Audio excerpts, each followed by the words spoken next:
trying to set with this first fall camp practice? Well, bottom line was this. We wanted to come out and start fast. That's what we wanted to start. We wanted to start a tone of starting fast, but also finishing. All right, so we'll start fast, and we're a team that's going to finish. So that was the tone. I think the angriest I saw you get was when someone wasn't running away from a drill. Why is that something that's so important, guys sprinting after a drill is finished? Well, because you get in ball games and, people start to give you tempo, and if you're walking around, then they're going to get the upper hand on you. Plus, last time I checked, this field is green, and, when I see green, that means go. So our guys are going to go when they hit this green. Competition just was abundant here this morning. I just wanted to ask you, I know that's what you have to be looking for just the first couple of days of camp. Yes, sir. We're always looking for competition. We're always trying to build competition. We always talk about iron sharpens iron. And the more competition we get, the better we're going to be. And I like the competition this morning, even though we were in helmets.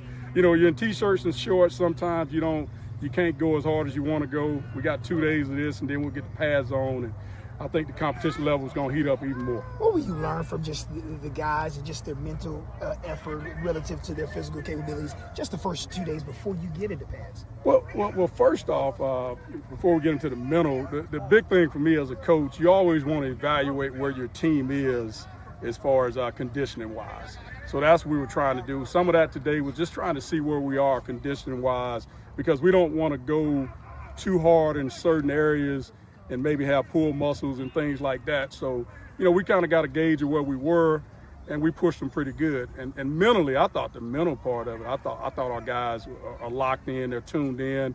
We gave them about a week and a half off before we came back and started practice today. So, you could tell some guys maybe that week and a half, they might have enjoyed it a little bit too much. It was really, really cool to see Quad kind of just his leadership is just how vocal that guy is.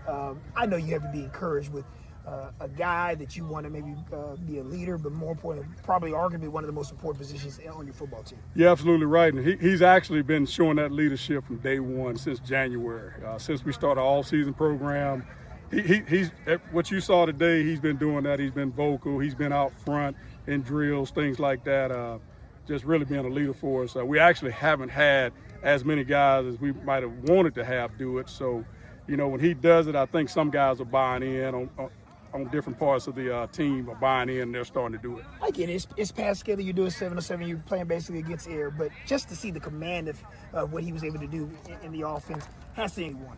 Oh, absolutely. Matter of fact, I'm not surprised by what he's doing. Actually, some of the other guys, I'm seeing where those guys are following his leadership, and they're watching him, and they're trying to emulate that, because I'm big on your best guys are going to set the tone. All right, your best guys, if they come out and they're at the ceiling, everybody else trying to get to the ceiling. But if they're hanging around the floor, then guys don't have anywhere to go. So I like my top guys like Quad, to come out and put the ceiling high. How extensive of an interview process was it for you to hire one LaRon White? I just want to ask you, about that guy that Huntsville in North Alabama knows very, very well. I just want to ask you, did you take him through the rigors of what needed to be done as a coach here at Alabama? 91, actually. I actually played against him in high school 1 year, so known him a long time, was a teammate. We were teammates together in Tuscaloosa, and that was the easy one right there. Wasn't much of an interview process right there. It was really more of me saying, hey, man, I sure hope you want to come on board. Hey, Coach, talk about the defense. What are you liking from what Coach Shelley and company have done, not only with the offseason, but also what has transitioned into day one? Well, I feel like all of our coaches do a great job, but our defensive coaches, when you talk about defensive football, man, defensive football is hard. It's tough. People say, well, why, Coach? Well, on defense, when you're on defense and you're not playing well, you can't send the punt team out there to, punt the ball when you're on defense. You just got to keep taking it. If they give it to you, you got to keep taking it. But so our defensive coaches, they do a really good job of pushing our guys and keeping our guys motivated and keep those guys mentally locked in. So, my hat goes off to our defensive staff. They do a great job. After day one, what some areas do you feel like y'all can improve on?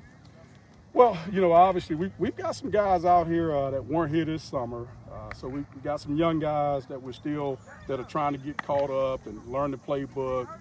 We're still installing offensively and defensively. So really just guys just getting a little bit more sharp on the things we're trying to do.